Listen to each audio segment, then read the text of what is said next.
ಸಮುದ್ರ ಹೊಗಳಿಕೆ ಮಾತಂದರೆ ನನಗೆ ಇಷ್ಟವಿಲ್ಲ. ಬೇಗ ಹೇಳು ನನ್ನ ಕರೆಸಿದ ವಿಷಯ.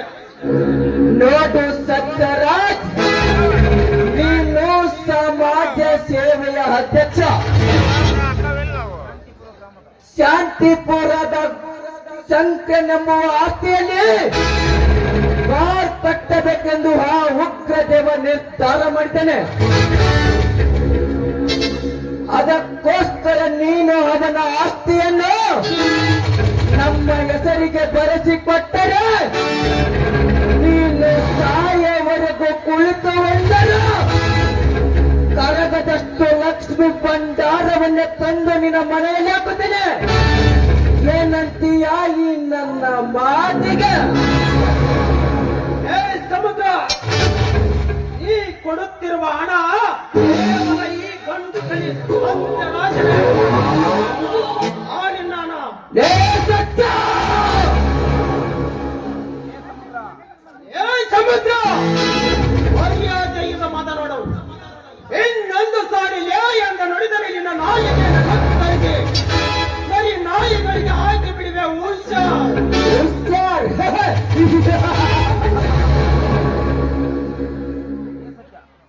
ಲೇ ಸತ್ಯ, ನಾನು ಹೇಳಿದ ವಾಕ್ಯಕ್ಕೆ ವಾದಿಸಿದಿರುವುದೇ ಒಳ್ಳೆದು. ಇಲ್ಲವಾದರೆ ಶವವಾಗಿ ಸಾಯುವೆ. ಈ ಅವತಾರ ಪುರುಷ ಸಮುದ್ರದ ಕೈಯಲ್ಲಿ.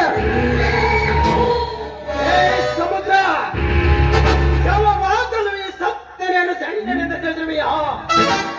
ಈ ಸಮರಕ್ಕೆ ಸಿದ್ಧವಾಗಿ ಸಿಡಿದರೆ ಈ ಸಕ್ಕಲ ಸಾಲಾತನ ಪ್ರೋತ್ಸವಿನಿಂದ ನಿಮ್ಮನ್ನು ಸಂಹರಿಸುವುದೇ ನನ್ನ ಆಟವಾಗಿ ಸಂಹಾರ. ಲೇ ಸತ್ಯ, ಸಂಹಾರ ಮಾಡುತ್ತೇನೆಂದು ಸಿದ್ಧನಾಗಿ ಬಂದಂತ ನಿಮ್ಮಂತ ಸೂರ್ಯರ ಸಪ್ತಾರ ವಂಶವನ್ನ ಸರ್ವನಾಶ ಮಾಡಿದ್ದಾನೆ ಈ ಸಮುದ್ರನೆಂಬ ಸಿಮೇಂದ್ರ. ವಿನಯದಿಂದ ವಿವರಿಸಿ ಹೇಳುತ್ತೇನೆ. ನಾನು ಹೇಳಿದ ಮಾತಿಗೆ ಒಪ್ಪೆ ಬಂದ ದಾರಿಗೆ ಸುಂಕವಿಲ್ಲವೆಂದು ಹೊರಟ ಹೋಗಲಿ. ಇಲ್ಲವಾದರೆ ಏನು ಮಾಡ್ತಾರೆ ಎಂದು ನನಗೆ ಉತ್ತರಿಸಿದರೆ ಸತ್ಯಲ್ಲದೆ ಸುಡುಗಾಡು ಸೇರುವೆ. ಈ ಸರ್ಪದ ಸೇರಿದ ಕಡೆಗೆ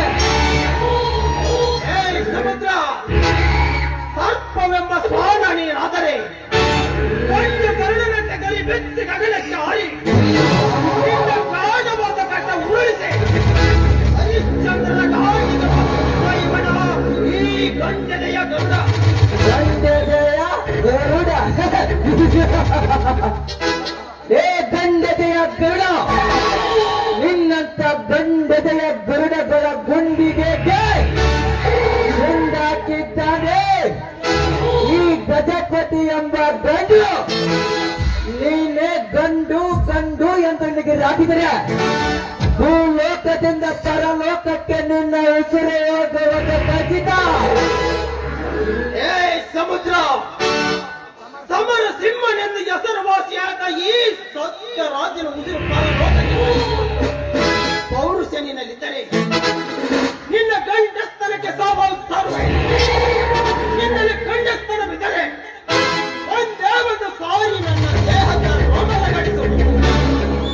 ಆದರೆ ಇದೇ ಅವಕಾಶ ಈ ಸಮಯದಲ್ಲಿ ನೀನು ನನಗೆ ಗೊತ್ತಲೇ ಅದಕ್ಕೆ ಸೆಳೆದೆಯೇ ನಿನ್ನ ಚಿರ ಛೇದನಗೈದು ಚಿರ ನಿದ್ರೆಗೆ ಜಾರಿಸಿದ್ದರೆ ಮುತ್ತೈದೆಯ ಮೈದುನ ನಾನು ಆಕೆ. ಈ ಸಮಾಜದಲ್ಲಿ ಸೇರಿಟ್ಟ ಸತ್ಯ ಹಚ್ಚದಂತೆ ತಿರುಗ ಪಡೆಯುತ್ತಾರೆ. ನನ್ನ ಹೆಸರು ಸರ್ದಾರ್ ಸತ್ಯರಾಜಯ್ಯ. ಏ ಸಮುದ್ರ, ಇದನ್ನು ನಿನ್ನ ದೇಹದಲ್ಲಿ ಪ್ರಾಣದ ಉಸಿರಿರುವವರೆಗೆ ಒರೇ ಸಮುದ್ರ, ನಾವು ವೆಂಕಟ ಕೂಡ ಪ್ರೀತಿಯದ ವಸ್ತನ್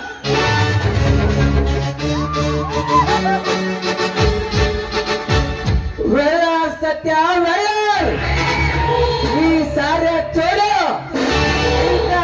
ಕಪಟೆ